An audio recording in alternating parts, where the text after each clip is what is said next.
السلام علیکم ورحمۃ اللہ وبرکاتہ۔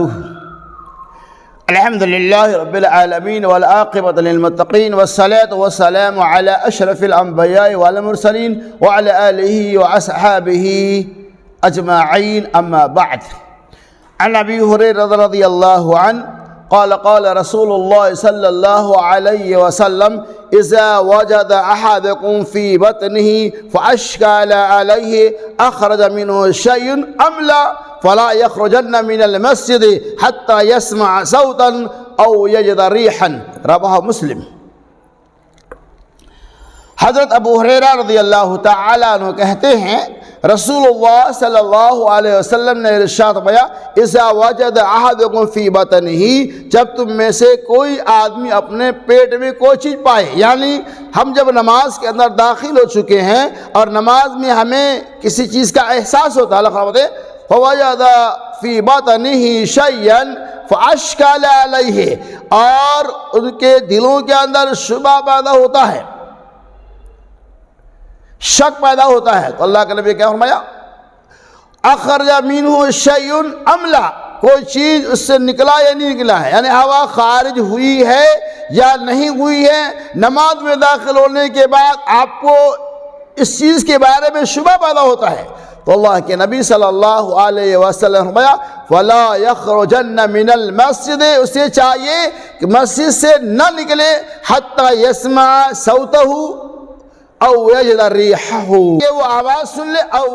یجد ریحہ، یا اس کی بدبو سے سنگھائی دینے لگے، بدبو کا احساس ہو جائے۔ تو اللہ کے نبی صلی اللہ علیہ وسلم اس حدیث پاک کے اندر اس بات کی وجہ فرماتے ہیں کہ جب ہم نماز میں داخل ہو جائے، عام طور پہ ہم نماز کے اندر داخل ہوتے ہیں تو شیطان ہمارے دلوں کے اندر مختلف طرح کے وسوسوں کو ڈالتا ہے، شیطان مختلف طرح کے خیالات کو ڈالتا ہے۔ کبھی شیطان ہمیں ہمارے وضوؤں پہ حملہ اس انداز میں کرتا ہے کہ آپ نماز میں داخل ہو چکے ہیں، ایسا لگے گا کہ ہوا خارج ہو چکا ہے، ایسا لگے گا کہ آپ کا وضو فاسد ہو چکا ہے، تو اللہ کے نبی صلی اللہ علیہ وسلم کہ اخرج منہ شیء، کہ کوئی چیز نکلے، یعنی ہوا خارج ہو۔ آپ صلی اللہ علیہ وسلم فرمایا شیطان آپ کو شبہ میں ڈال دیتا ہے، اخرج منہ، یہ کہ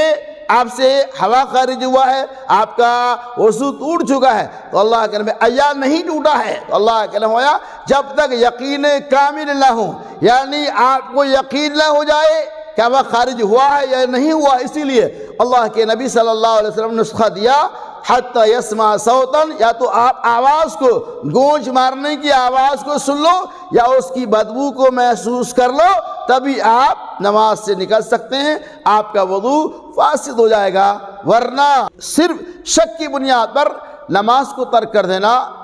یہ جائز نہیں ہے۔ خلاصہ کلام یہ ہے کہ ابھی ایسا احساس ہو جائے، شیطان آپ کو وسوسہ دلائے، اللہ کے نبی صلی اللہ علیہ وسلم کہ آپ یقین کی طرف جائے، جس معاملہ میں یقین ہو جائے اسی کے مطابق فیصلہ کریں، شک کی بنیاد پر آپ نمازوں کو نہ توڑیں۔ اللہ سے دعا کہ اللہ تبارک و تعالی سنی حدیث کے پر ہمیں اور آپ کو عمل کرنے کی توفیق رفیق عطا فرمائے۔